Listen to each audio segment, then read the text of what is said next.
Hey, greetings to those of you who are already online. I'm Kate, Communications and Outreach Coordinator for the Natural Areas Association. Welcome to Mentor Marsh, History, Tragedy, Recovery. We're going to get started in just a couple of minutes. We're going to let people have a chance to log on and get comfortable. But David Kriska, who is our speaker today, we're really excited about having him, has asked me to reach out to those of you who are on here and ask a specific question.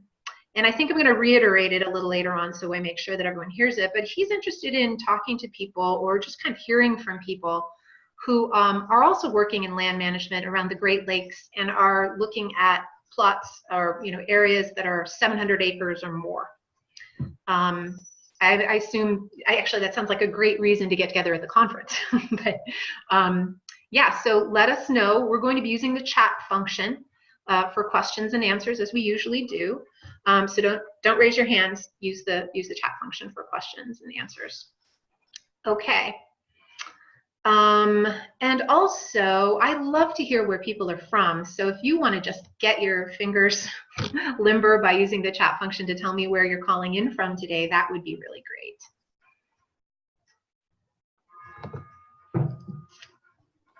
Sandusky, yeah, all right then. Oh gosh, I've spent so much time in Sandusky. I grew up in Ohio. So. Fort Collins, thanks, Lori. Good to see you guys from Fort Collins always. Bowling Green, Chester, Virginia. Mount Cuba Center, always good to see you guys. Yarrington, Nevada, cool. Kevin says he spent a summer with the CLE Natural History Museum, awesome. Yeah, just let us know where you're from as we're getting started, and if anybody has an answer to that question that David asked, which is if you are managing a natural area of 700 acres or more around the Great Lakes, I think he would love to hear from you. South Florida, it's gotta be hot down there. It's hot up here. All right, let me get this started. Again, welcome to Mentor Marsh, History, Tragedy, Recovery, with David Kriska, who's the Biodiversity Coordinator in the Natural Areas Division of the Cleveland Museum of Natural History. We are really grateful to have him today. CMNH has been a longtime friend and partner of NAA, and they have supported us for a long time, and they also support our conference. So we are really pleased to have them with us. Let's share a slide, shall we?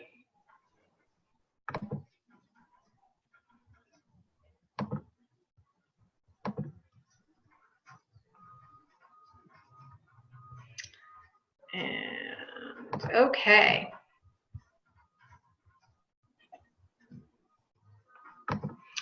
All right, Mentor Marsh, we already know this. So I wanted to give you guys, I usually start with a few minutes of just talking about who we are and what we've got coming up. This is the Who We Are part.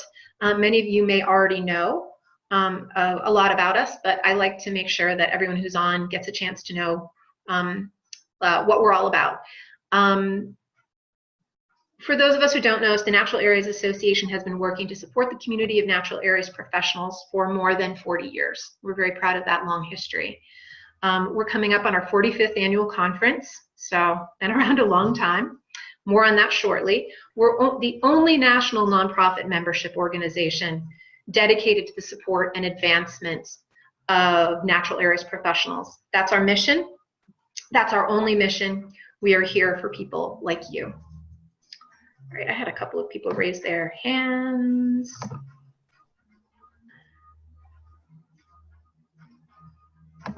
Just want to make sure I'm not missing. Oh, yeah, great. More people are telling me McHenry, Illinois.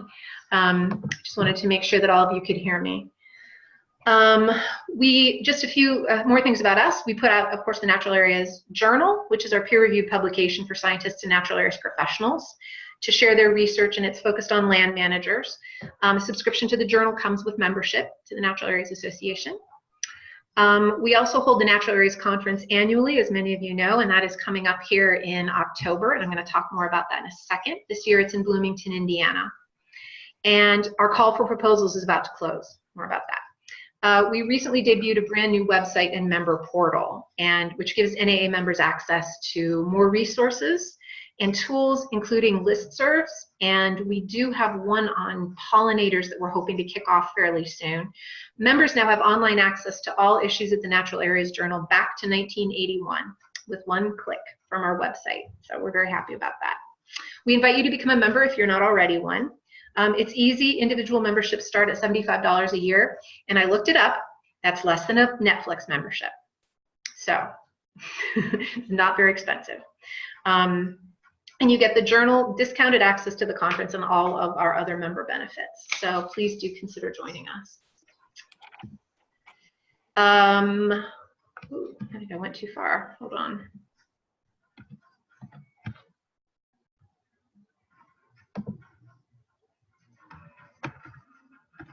Sorry. Here we go. That's us. A couple of important things about our webinar series. This is part of our commitment to bringing our members and members of the larger natural areas practitioner community the best and most cutting edge information that they can use when and where they can use them. So it's kind of what we're all about. We currently offer all of our webinars free of charge, and you can access all of our archives free of charge as well, either through our website or on our YouTube channel.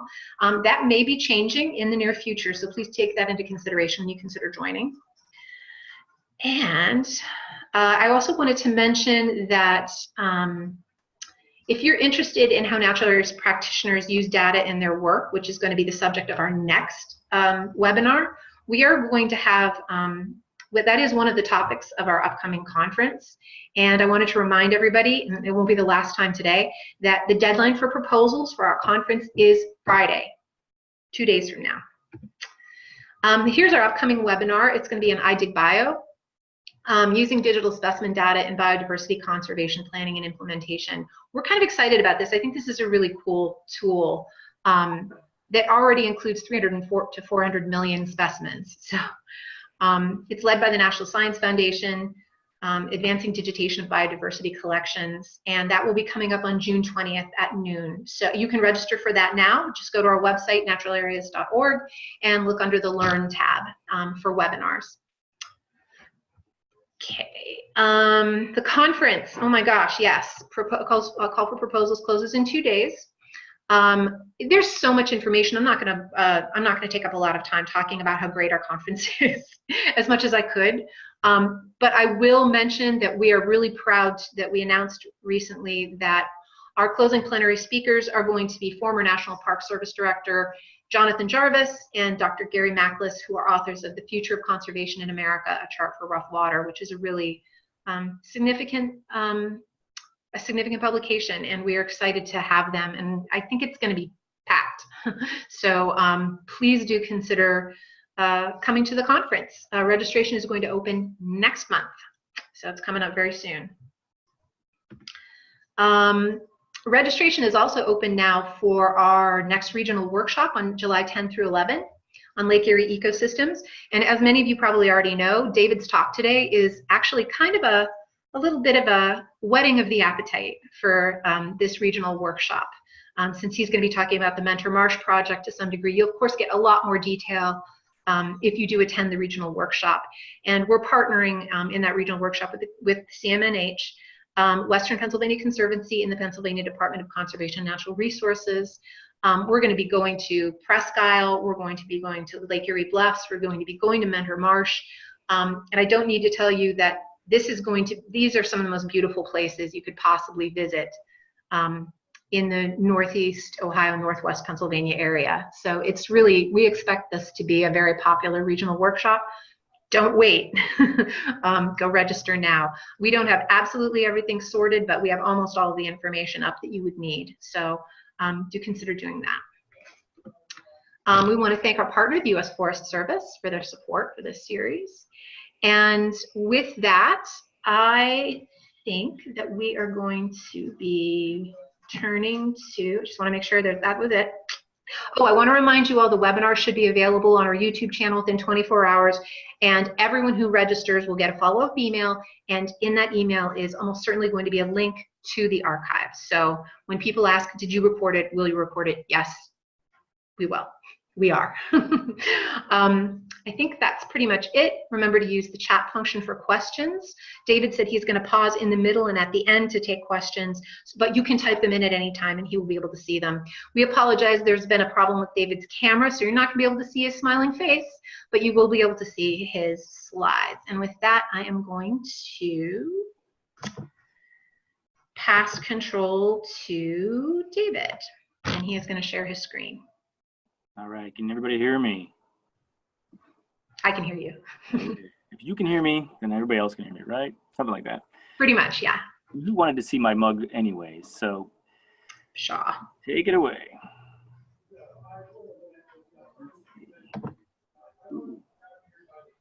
Bear with me, I just lost my share screen thing. Let's see.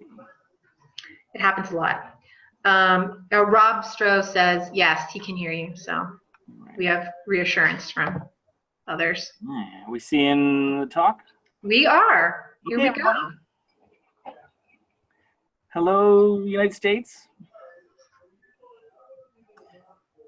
All right, my name is David Kriska. I'm the Biodiversity Coordinator, like Kate said, at the Cleveland Museum of Natural History in Cleveland, Ohio, along the shores of Lake Erie. I want to take you guys on a journey through this history, tragedy, recovery of the marsh.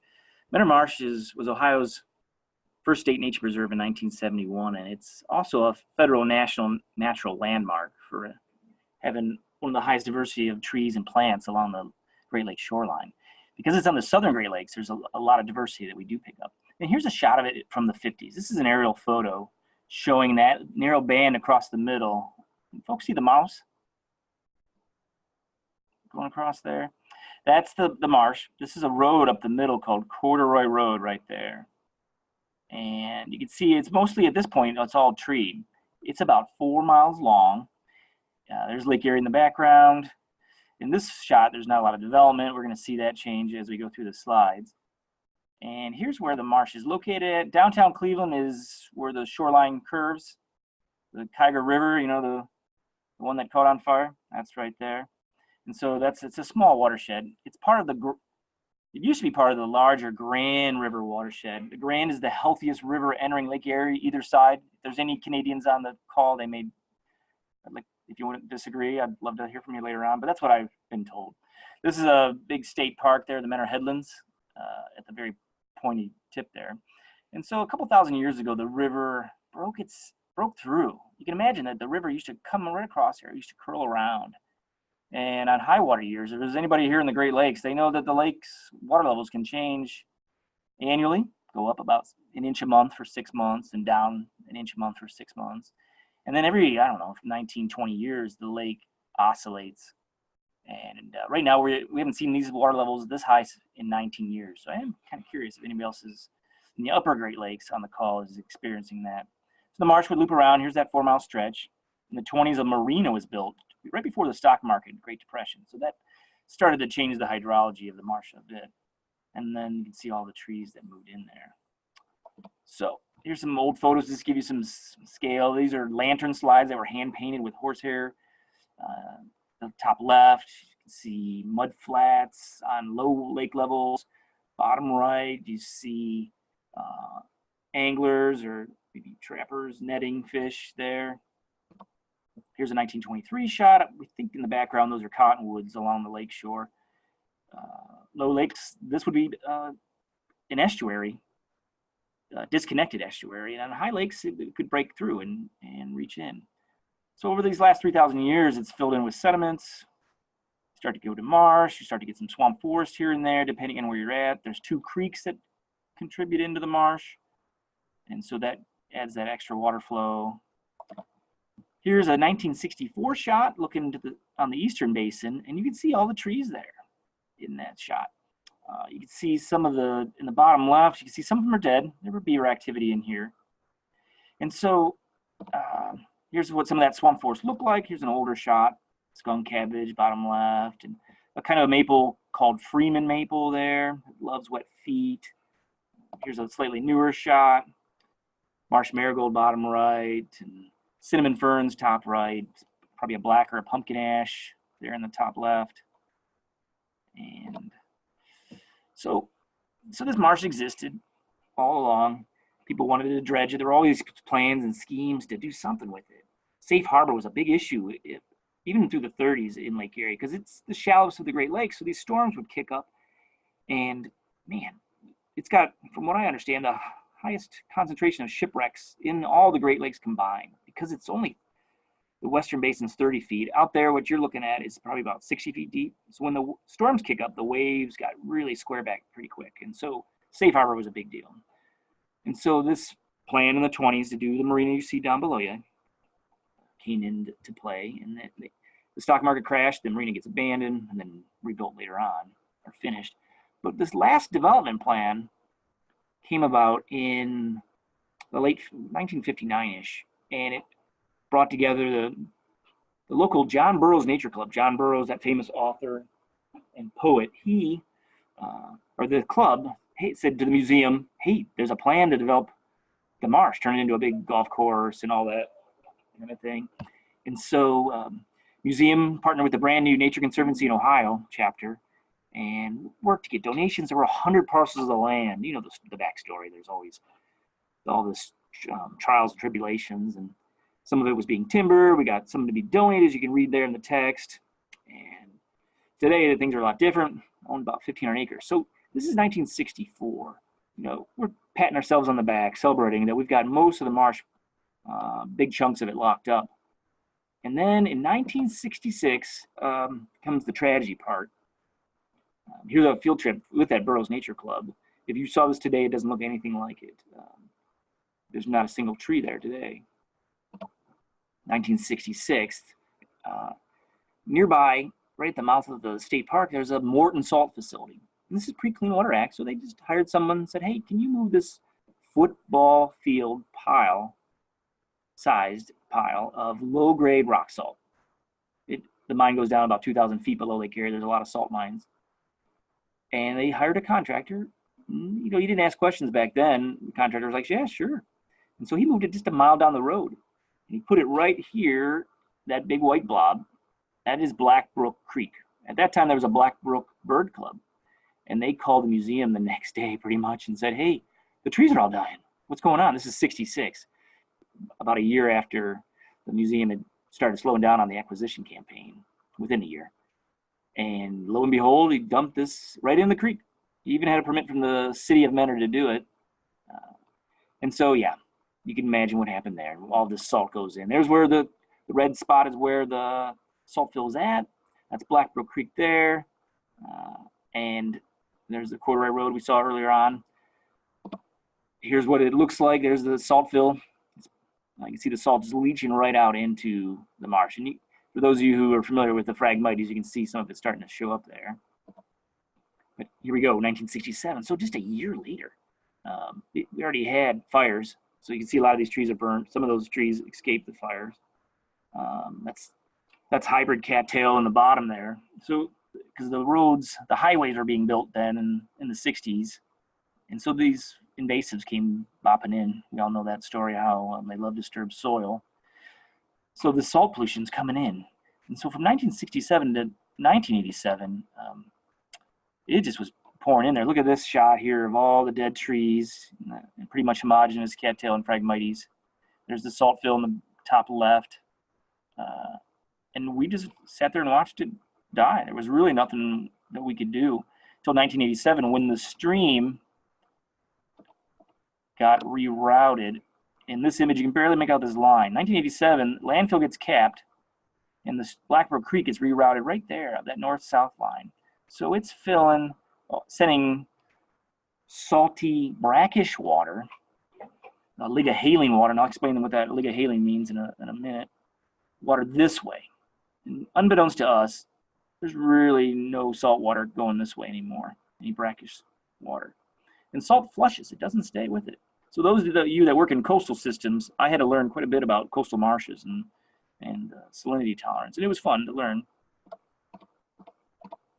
And so here's the Phragmites jumps in, typical, 15 feet high. It's from the Middle East and North Africa.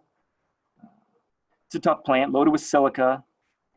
So it takes about 3 years for it to fall down, another 3 years for it to rot. Saddam Hussein tried to flood the Madan people out of the Tigris and Euphrates rivers. That's how tough this is. I've seen pictures of it built into houses, well, huts, I guess you'd call them. Newspaper, papers can be made out of Phragmites. It's a pretty adaptable plant. So there's that shot again of the stream being rerouted around Black Brook. Now you see housing development start moving in as we get here to 2000, but you can see Phragmites is solid pretty much throughout. A little bit of cattail left that it somehow hadn't been overtaken, this whiter colors, by the much taller Phragmites. And along with that Phragmites comes the fires. We've had about 11 large, like industrial scale fires. Most of them are from arson, a few lightning strikes here and there, and some of the smaller ones. So here's some of the shots of those fires. This is the last big one in 2003. This is the Western Basin. So Corduroy Road is kind of under the smoke there. And this one made international news. The museum had members in South Korea that saw it on the news. And that soot, if anybody does prescribed burning, you know, when it's standing, the soot is black. You mash it down, the soot is completely different. Its flames are much smaller. White smoke, not this heavy black soot. It's got a lot of tannic acid. And so here's what it looked like afterwards. We've got a boardwalk that we're going to see here. We've got an old abandoned sewer line here from the 30s. This was a sewage treatment plant. The solution to pollution was dilution. It was dumped right in. You can see this thin line there, perhaps, and that's the old 1930s sewer canal that went out. Well, that was abandoned in 1966 when this sewer line was put in across. And then this pool was put in about around 1999 along the Wake Robin Boardwalk, which is this boardwalk that goes across here. The Wake Robin Boardwalk was someone's attempt to connect this golf course to the south to the Mentor Headlands in the north there. So it's about a foot higher, maybe, than the surrounding sediment. Some pools here that were built using dynamite. That's a whole other backstory. But look at how black that is. That soot came down 20 miles away in the city of Chardon and coated cars. Here's one thing I wanted to show in this image is some of the remnant swamp forest right there. These are all trees that got scorched and torched. Over here you can see some, you can kind of make out the old oxbow or the river channel. You can, as that river, you can imagine 2,000-3,000 years ago was looping through here. That's about a 7 or 9 acre stand of swamp forest right there. At this point, most of our hummock hollow topography was gone. It either got burned off. The soil there is all a muck. It's called Carlisle muck. So that's a pretty deep muck. There's a Willette muck that's a little bit shallower. Carlisle's, I think it's over 3 feet or 5 feet deep of just dead, rotting plant materials. For those not familiar with muck, you're familiar with peat moss. Peat, you can see the little pieces of plants. Muck soils are those pieces of plants rotted all the way down to nothing, so you really can't see any parts. But it's not a mineral soil, not a clay, silt, or sand, although there are lenses deeper down. So here's after that 2003 fire. The hummocks may have been gone, partly from the change in hydrology. They could have burned off. Muck is very friable, and once it catches on fire, we know about peat fires. And so what it also did is it burned that Wake Robin Boardwalk. And here it is in 2003. 2 months later, Phragmites is a grass, so it was like, thanks, guys. Thanks for that arson fire. You just fertilized me. And you can see the Phragmites coming up through the museum's $86,000 later replacement cost boardwalk. But in all honesty, it was like, how exciting would that have been to hike through a tunnel of Phragmites, as this next shot shows? Because this is in October of 2003, we decided to replace that boardwalk, you know, $86,000 later. We pushed back the Phragmites along both edges so we can put it in. And lo and behold, this was the sort of this phoenix arising from the ashes moment, that aha moment when along where we had pushed it back, we used hand tools back then in 2003. And we used an aquatic safe herbicide called Aquanine. Folks are familiar with some of the other products. You know, it's a formulation that's tested on fish and aquatic insects. And so we did that, and here's 3-4 growing seasons later. At this point, we're using brush cutters, and we're just hand cutting the Phragmites. In the foreground, you can see some of the vervains, the pilewort or burnweed, not to be confused with fireweed, and then there's lots of umbrella sedges in there in the brighter green and tans. They just came right out of the soil seed bank. And that's when we kind of said, well, wait, there's some hope here. And we looked into testing the salinity of the water, because we just assumed it was still way too hot. There was nothing we could do. I mean, here is this gorgeous system that's gone, solid Phragmites for the most part, and we just figured it was just a brackish marsh. But we hadn't been doing our homework because we just kind of spent all those decades just watching the frag march along. And that's when we found out that the water levels had gone pretty much down to freshwater limits. So there's freshwater, there's oligohaline, and then there's brackish. And freshwater is essentially, to get a little wonky on folks, it's just 0.5 parts per thousand, like a 0.5%, if you want to look at it that way. Anything below that's considered freshwater. From about 0.5 to 2 parts per thousand is considered more or less oligohaline, and then beyond 2 parts is considered brackish. So in the Western Basin, we found out partnering, it's all about partnering with the local Soil and Water Conservation District. This is Lake County Soil and Water Conservation District.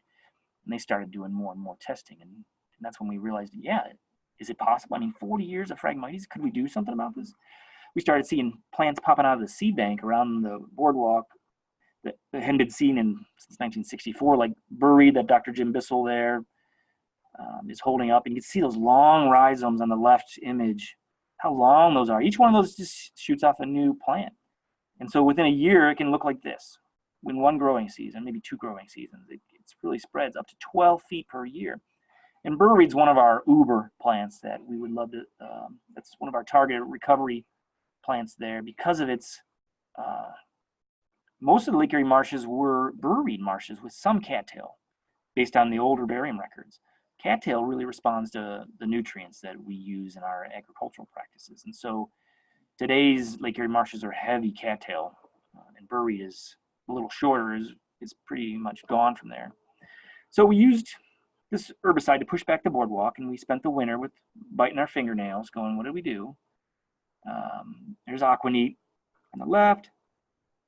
We used our surfactant, our carrier was limonene, essentially, the Signet, and it smells really good. And when you mix the two together, it kind of looks like lemonade, and it smells like lemonade. So we use that at really low concentrations, about 5% solution.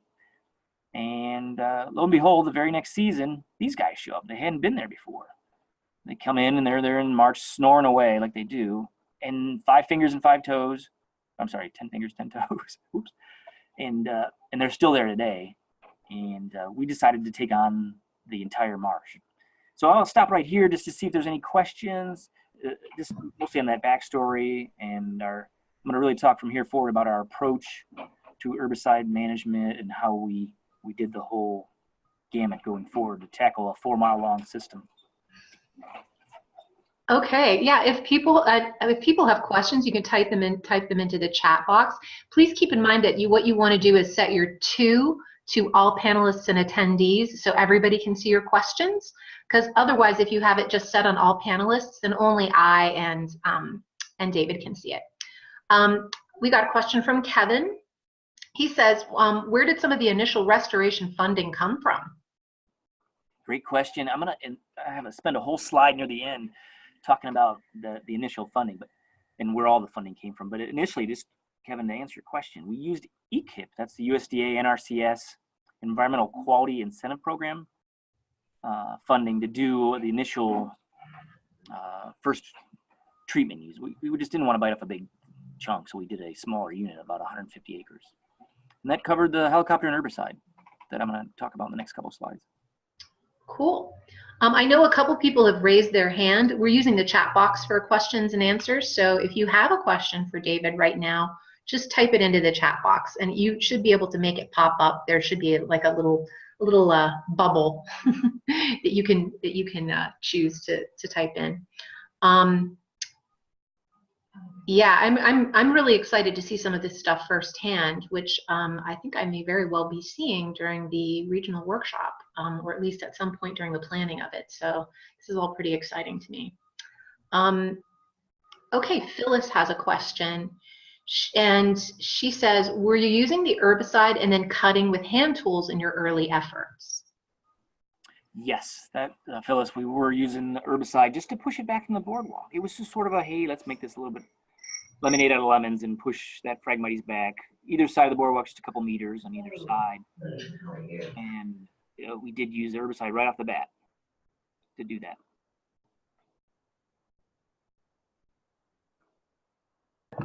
Okay, any other questions at this point? Because we can just move on and get some. Oh, wait, Tim's got one. Tim says, was the salt deposit completely entombed so it will never leach out into the marsh? How stable is that deposit? Would removal of the salt deposit ever be considered? Hi, Tim. It was not 100% entombed. I mean, it was covered. There is leaching coming out of it. And so the eastern basin right near the salt fill is hovering right around brackish. There's a couple of hot spots there that now that we got the Phragmites down in the eastern basin, where the water flow is, there's a bit of that. So yeah, it is leaching out. There's some failing culverts in there. There is a lawsuit pending with the state of Ohio Attorney General to have that whole thing removed from the family that owns the land, because the state is taking them to court on that. Okay. Rachel asks, what percentage solution of Aquaneat are you using? A couple different ratios. On the helicopter, the label recommends 15%, which is a little hot, and you can see those results pretty quickly. We've experimented with as low as 3%. You just got to be patient because it takes weeks sometimes for this plant to show any signs that it's dying. So we're trying to use those best management practices. We've also used 5%, and you can see it within 2 weeks of it dying. So I would recommend probably 5% Aquaneat. Okay, cool. I think we're going to wait for more questions at the end. Those are some great questions. So David, take it away and bring it on home, as they say. The best time to apply Aquaneat is when the plant flowers along the Lake Erie Lake shore. It's a little different growth zone, but it usually is flowering by the 1st of August. So when that flower head is out, that plant is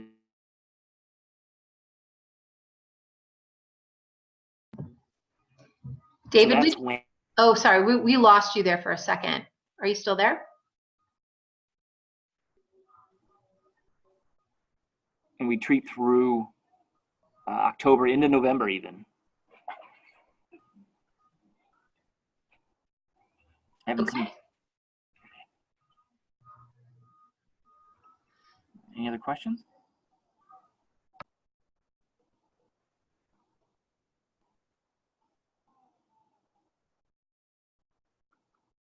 All right, well, I'm going to move on then. And so we decided to do this big mash of the marsh, and we contracted with the marsh master to do perimeter work, as you see in the top right slide there.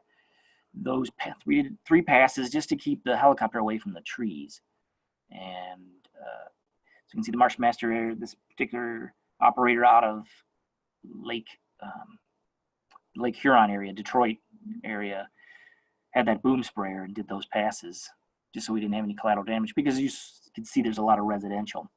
Speaking of residential, we went door to door with everyone and received pretty good response rate. Say we got a hold of 23 landowners, 20 of them along the one shoreline were responsive. The other 3 were willing to talk, but one of the webinars that I watched on the NAA was that one about 3 years ago about folks are more likely to support your work if they know ahead of time of what you're trying to do. So we went door to door 2 years in a row. We did flyers 3 years in a row, and each year we expanded our scope of work. And we were upfront about the herbicide work. We put together a FAQ to talk about what we were using and the solution, and that it had been tested, because this is a glyphosate, and folks hear glyphosate and they think Roundup. And we always tell them this isn't your grandparents' Roundup. Roundup shouldn't be used on aquatic situations. And so we did our homework, and we got a little bit of pushback, but it's just through education. We are natural resource practitioners as well as educators, and it's just, you can't take that for granted. So moving on.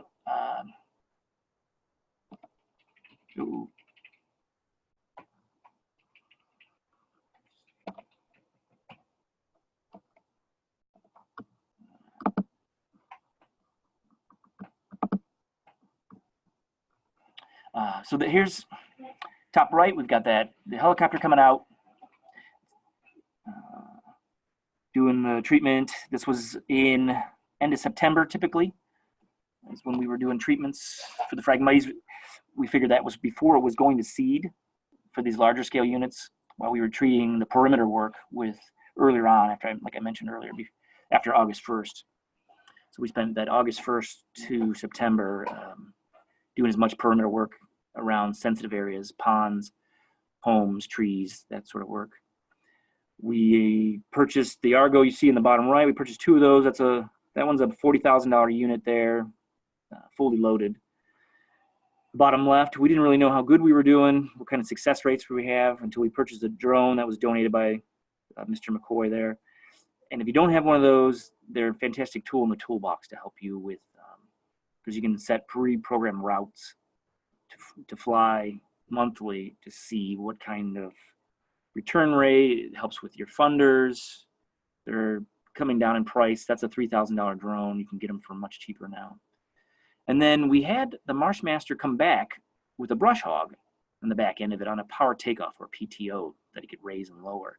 And he tried for about 5 minutes and said, this is going to take me, I'm going to do 2 passes. This is going to take me months to do. And so he went back to the drawing board and came back with that roller chopper that you see there.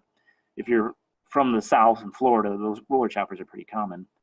And so our goal with mashing all that frag was to get it on the ground where it could get wet, where it could break down, and sunlight could hit that soil seed bank. So it was sort of a two-parted.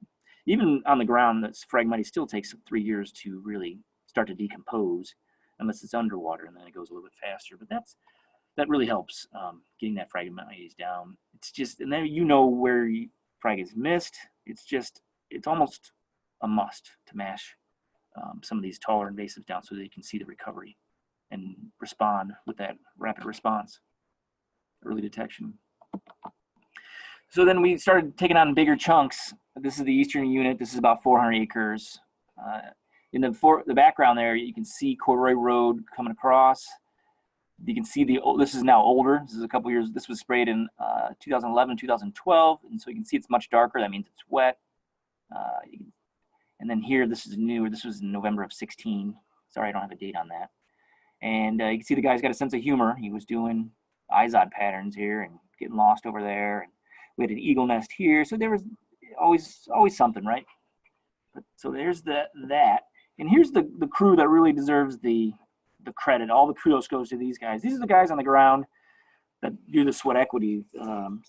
Contractors, seasonal employees, part-time employees, those 4, it's hats off to them. There's the museum's the $40,000 Argo. And you can see what it looks like, a mashed cornfield there. You can see our tracks. And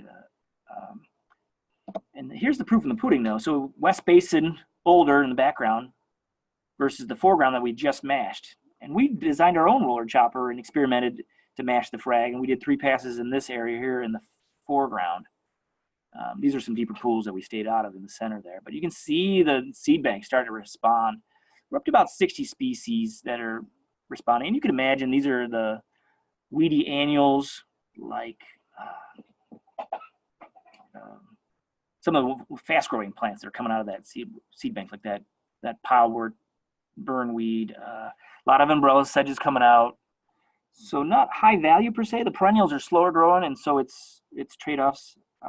Bidens, if you're familiar with some of the nodding beggar ticks, or Bidens fernua, for example, is really exploding in there. And so now we're at the point, do we start to spend a lot of time trying to string trim these guys so that we can let the slower growing perennials get established? Because as I mentioned earlier, this is one of our targeted plants, and this one takes a long time out of that soil seed bank. It's 60-day cold, 60-day warm, 60-day cold, 60-day warm stratification just to get these seeds to germinate. Because you can see how this one image in the right side, they're about the size of your fingernail, and there's about a saffron grain rice kernel inside them, but they're woody. So I'm thinking this is muskrat food here, or giant beaver maybe. And there's that one shot again on the roots. But this is what we're looking for in the bottom left, this messy mosaic of open water pools for the marsh birds that are really responding, the rails and the bitterns that we're going to see in these next several slides. We do have these guys coming out of here. The three cattails. We got the native on the left, the kabasi there, the veggie dog there in the middle, the narrowleaf cattail, and then the hybrid in between. So we've got all three species there, but at this point we are taking no prisoners type of approach to any cattails that are coming out of the seed bank. Because the narrowleaf, for example, in 10 years, it'll undo all that work. That's how fast that one spreads. Some purple loosestrife just showed up. This isn't from the marsh. This is just more of an educational slide there for folks. This one's 1 million seeds per plant. I feel for the poor grad student that had to count all those seeds, but they are like fine grains of smaller than sand and more like dust, so it can move really quickly. So be wary of those quick dispersal ones if you're doing restoration, because it's those guys that really travel. So if you're pushing your buffer outside from your restoration area, think about those that are nearby on neighboring properties that have the potential for wind drift. We know Phragmites seeds move. They're pretty small, but not like purple loosestrife.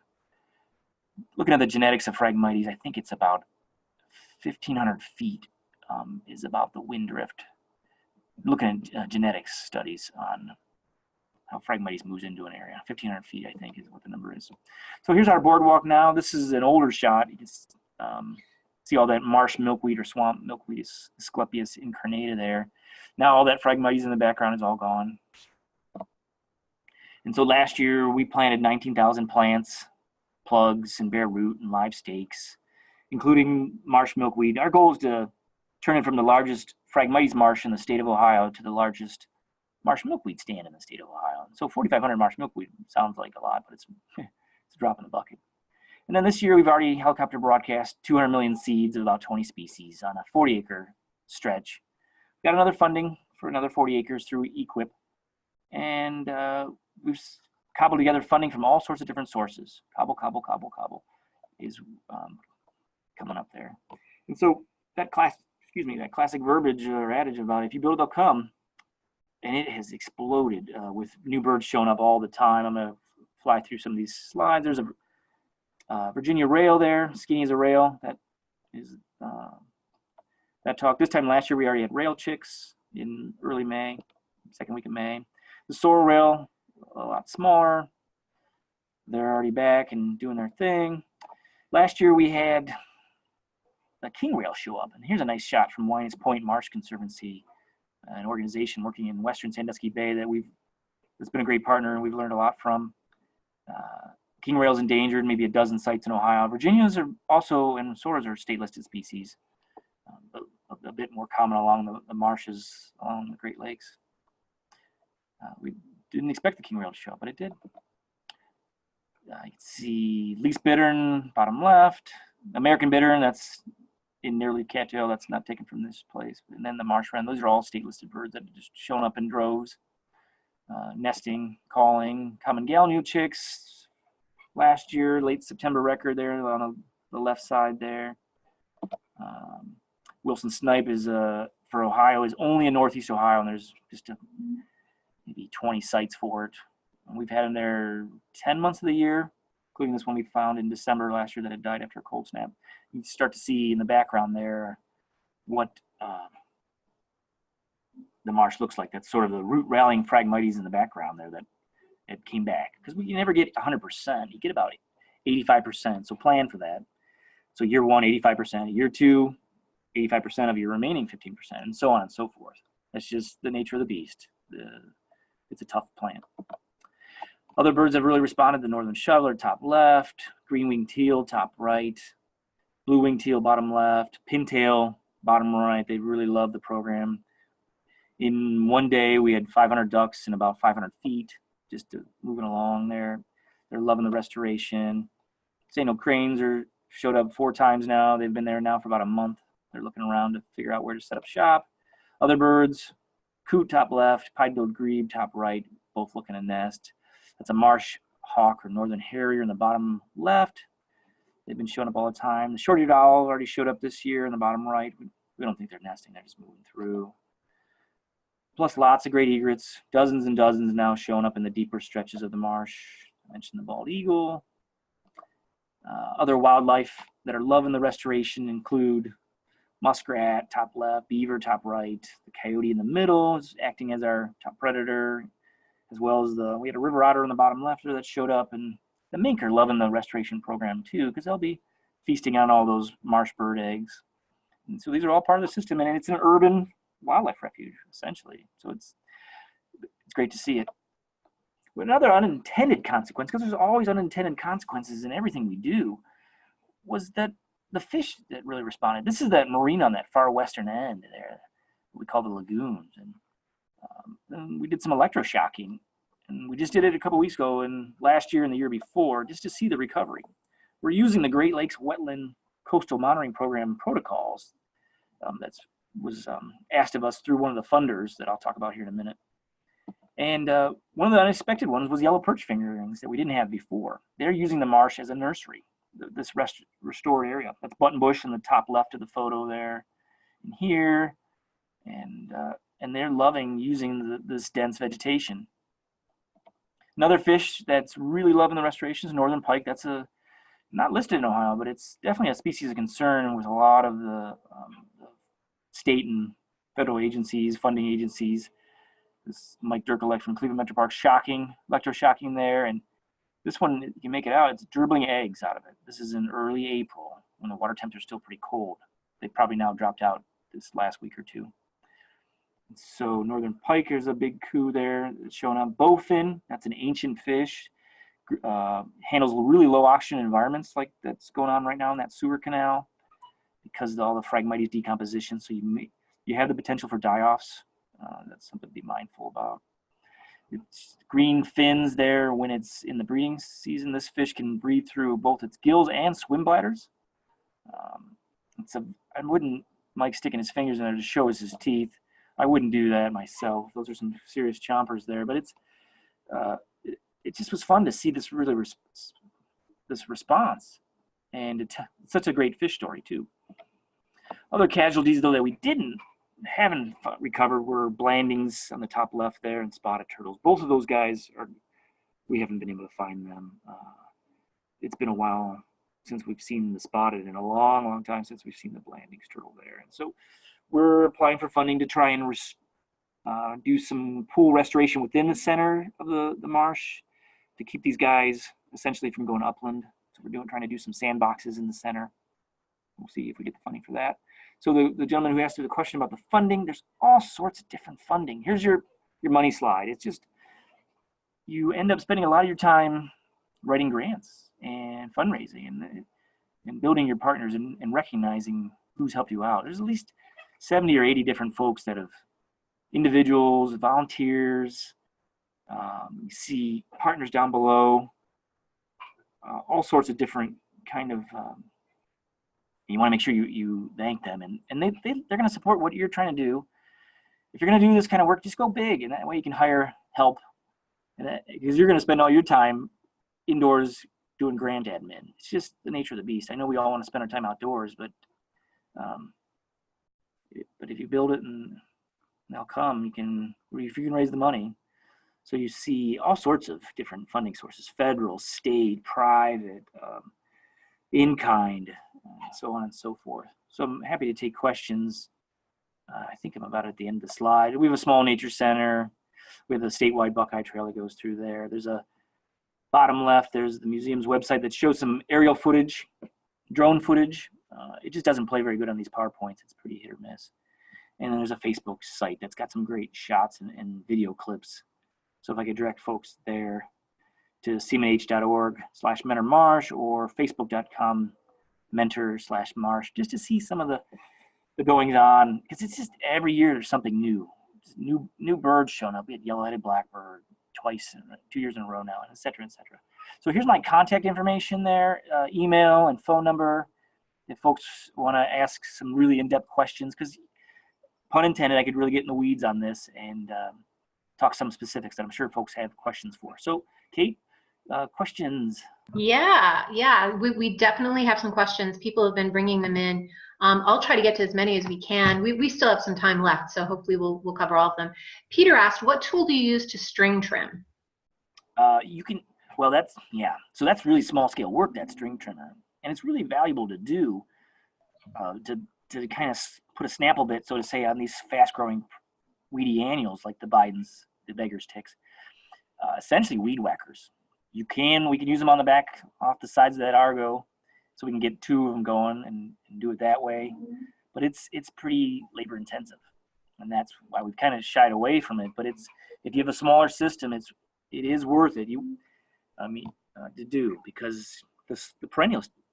There's an adage about the first year perennials sleep, the second year they creep, the third year they leap. I heard this from gardeners. So keep that in the back of your mind as you're doing restoration. That it's if your high value coefficient of conservation CFC plants are perennials, they may behave that way, and so it's worth that extra sweat equity to.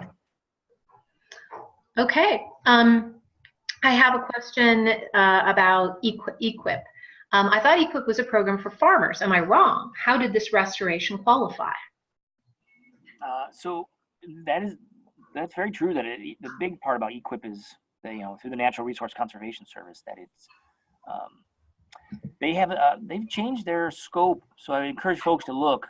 I hadn't really been paying attention. One of my coworkers got that initial EQIP funding, but their latest round that they just did in this fall has a lot of focus on the kind of work that natural resource management practitioners do. And this funding came under herbaceous weed management, I think, or aquatic weed management. But they do fund other stuff, including they've got a big monarch focus. So they're funding under the monarch seed mix. I'm pretty sure we've got that funding. I can't say, I got to knock on wood here. I may be cart before the horse, but they have funded us in the past for that aquatic weed, and lots of other areas. Timber stand improvement that you can use to help clear out some of, if you've got properties that have been even age stands, for example, doing a little bit of the TSI work. And I know I'm leaving lots of different kind of categories that they've got some prescribed burning stuff.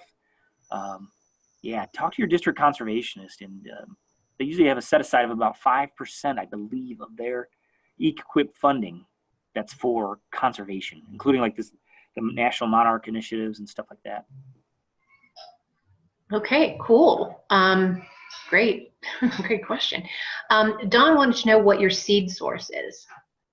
We've used 3 different sources for plant material. The seed source is Ernst Conservation Seed, which is about 2 hours away by car, right across the Pennsylvania line in Meadville, Pennsylvania. Ernst Conservation Seed has been in the business for a long time. ERNST, Ernst, great website. Great folks there. They're getting pretty big, and they're starting to sponsor some of these big seed conferences and whatnot. And we worked with them. We had herbarium records that dictated what seeds we wanted to use, and they had their provenance, so we knew it was local genotype, Lake Erie genotype. The other 2 big growers, we did plugs, and those are Spence Restoration Nursery in Indiana, outside the Great Lakes Basin for sure. We really couldn't afford to be purists, or it just wasn't feasible. The other big nursery is that J.F. Cardno knew, and there's lots of other nurseries. A resource that for native plant growers in the Great Lakes region, in the Lake Erie region rather, is on the leapbio.org website. That stands for Lake Erie Allegheny Partnership for Biodiversity. So it's LEAPBIO, leapbio.org. There's a native growers that it's throughout Pennsylvania, Ohio and Indiana, Michigan, Indiana, Wisconsin. We have lists, maps, interactive maps online of native plant nurseries, just to help this movement spread. No pun intended.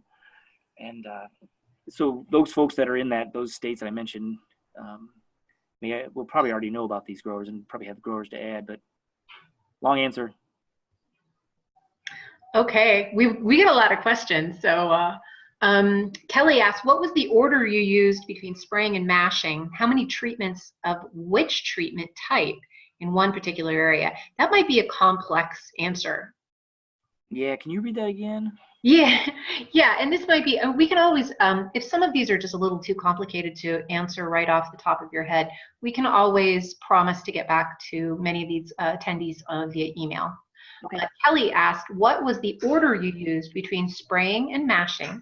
How many treatments of which treatment type in one particular area. So I think she's just asking, what was your protocol there? Sure. To answer that first part, we did the perimeter mashing with the Marsh master, and then we did the helicopter spraying next, and then we did the mashing as follow-up.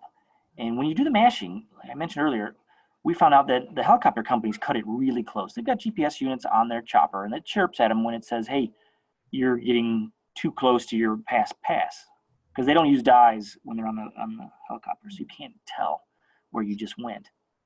And when we mashed the very next year, these really long strips, some of them 3,000 feet long by say 5 to 10 feet wide, would show up, where the helicopters guys had cut it too close. We used Sayre helicopter out of Manaway, Ohio, Sayre.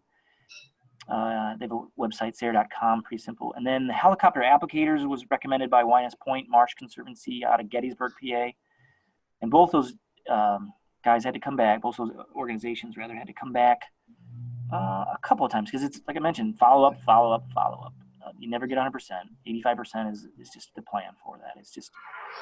Yeah, and that actually pertains to the next question too, which is, and forgive me, I've got a truck outside my window here. When you have areas of desirable natives mixed with Phragmites, how do you control that frag, or do you just spray and sacrifice those natives?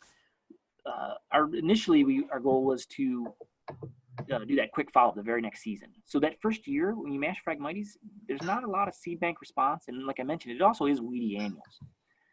So we would map out areas we wanted to helicopter spray and do some sacrificing. Not a whole lot at all, because initially these first 3 years, your neighbors were like, "What did you guys do? This place is horrendous looking, very corn stubble looking."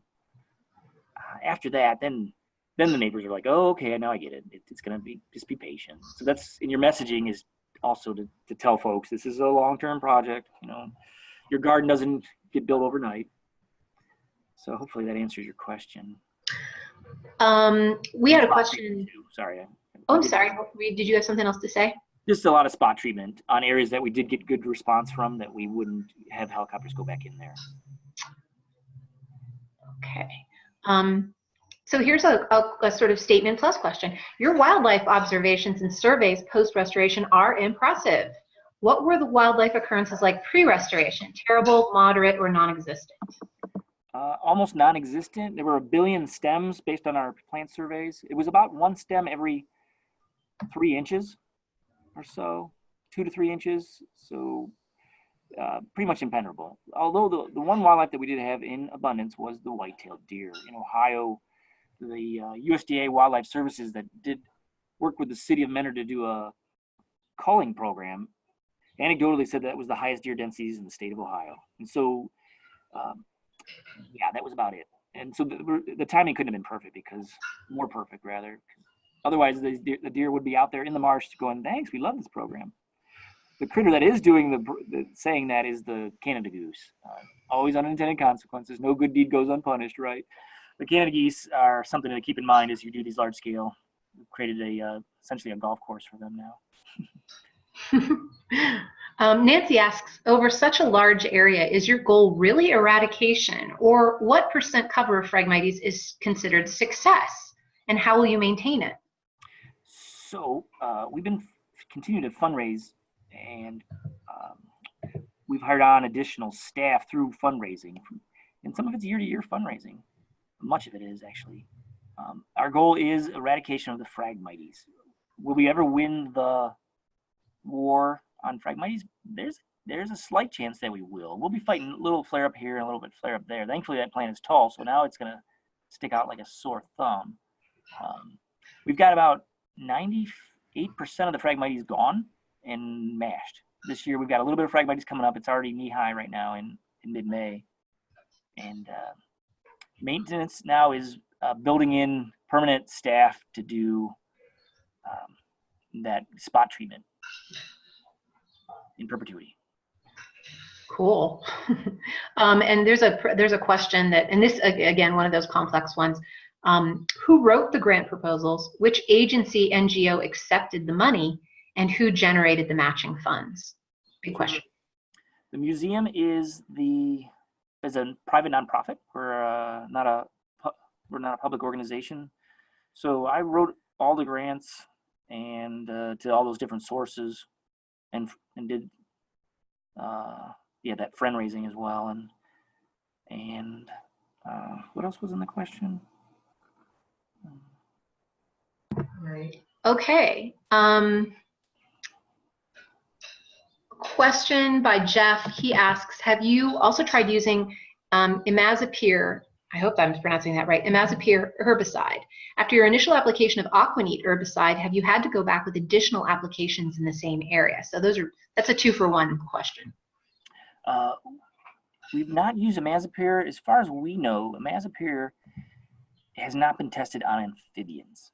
I think it's been tested on fish. I may have my facts wrong, but that's not a proxy for amphibians. And so we've got amphibians in there. And the other thing about imazapyr from the limited research that I've done, is that it doesn't go inert in the soil like glyphosate does, and it continues to act. So it's a little too hot for our preferences. So if you're using in wetland situations, I don't know if I'd use imazapyr. Unless you know for sure you don't have any kind of amphibians. And so the other part, when we use 3%, we found out that our glyphosate doesn't really like high pH, and our water lake area is a glacial lake, so our pH is a little bit on the sweet side. And glyphosate likes a pH ideal range of 5 to 6. So we were noticing the helicopter when we did use a Davy Resource Group contractor. Those guys did some of the initial perimeter work the first 2 years as part of one of the larger grants, and they were getting better success than our spot treatment with our field crew, who were using a different water source. So that's something to keep in mind, is really, really know your herbicide, its fickleness. So, okay. Well. Michelle had this is a pretty simple question, hopefully. Michelle says, when you say you sprayed twice with the helicopter, do you mean twice in 1 year or in successive years? Oh, sorry, I wasn't clear about that, Michelle. I meant we did it as follow-up. So with GPS and these helicopters, they can get it pretty darn accurate.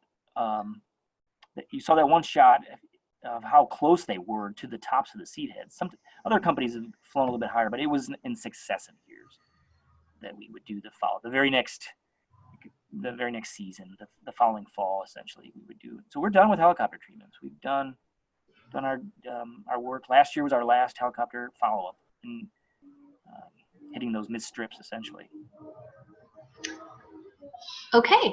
Sarah asks, and this is this is an important question. Do you have ideas for a long-term funding stream, something stable like an endowment? Oh yeah, we sure do. One of the things is just like that webinar that's on the NAA files, that gentleman who had talked about, if your neighbors know ahead of time what you're going to do, they're more likely to support it. Those are your allies. And so we've got a Mentor Marsh board. It's just interested neighbors and people that care about the marsh. And so those folks are volunteers. If you get volunteers, those are the ones, all the research shows, they're more likely to support you financially and leave an estate gift for an endowment. So we're very keen on endowments here at the Nonprofit Museum. And so we're always friend raising for endowments. You got to take the long-term view on endowments, but it's so worth it. So yeah. Okay. Tom asks, will there be any follow-up studies or work to help with restoring the hydrology of the marsh? I understand there may be some impact from the existing or old sewer lines. Yes. We just submitted funding to make lemonade out of lemons for that sewer canal. That's the really old one that cuts east-west. And it's got spoil banks, not very tall, just like 6-inch spoil banks.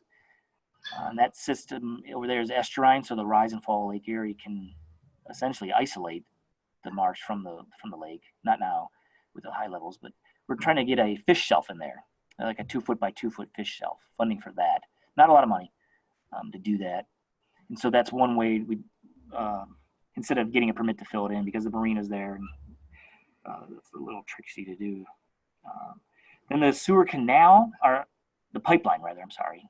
That's the newer one that I mentioned. It is being replaced as we speak. It was built in '66 and it was starting to leak. And if you've got those kind of conditions and culverts coming in, those are your hotspots. Those are your vectors for invasives. We had lesser celandine come out of the sewer pipe that was crossing that marsh. And fortunately, we were on top of it. But anywhere else we've got culverts, you get a lot of trash coming in, and other invasives can come in on those corridors. So you got to build that into your monitoring protocols to inspect those. And we'll considering doing another flyer to talk to folks about these invasives. But it's really paid off. The local Hunter Headland community invited us to their parade with a bald eagle theme, and we got applause. Wow, I love when natural areas projects get applause. No more questions, but there's one comment by Chelsea I wanted to call attention to. She notes that imazapyr has been tested on some amphibians in their larval stage in Washington State. Okay, thanks, Chelsea. Washington State's got a lot of great resources online for invasive stuff. So thank you, Washington State.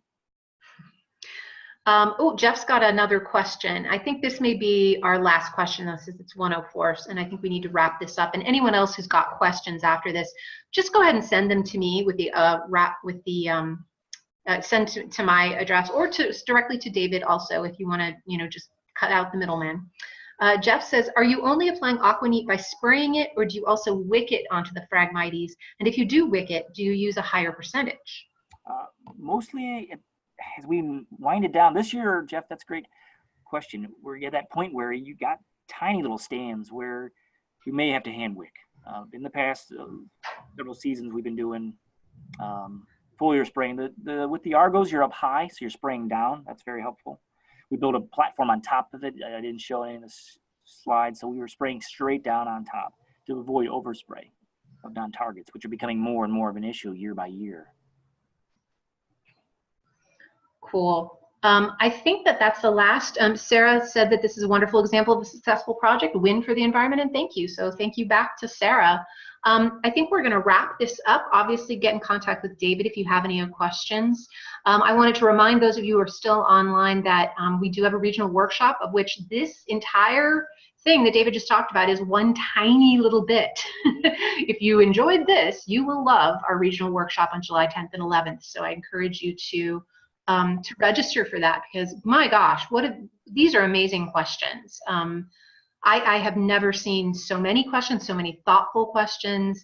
It's really great to see. Sarah says, David, you and your colleagues rule, and you do, of course.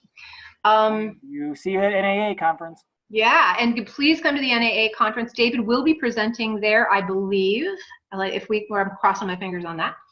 And if there are no more questions, we want to thank David and the Cleveland Museum of Natural History, and of course the U.S. Forest Service. The video archive will be posted really soon, and watch your email for more webinars, more regional workshops, etc. Thanks everybody for registering, and have a fabulous day. Thanks.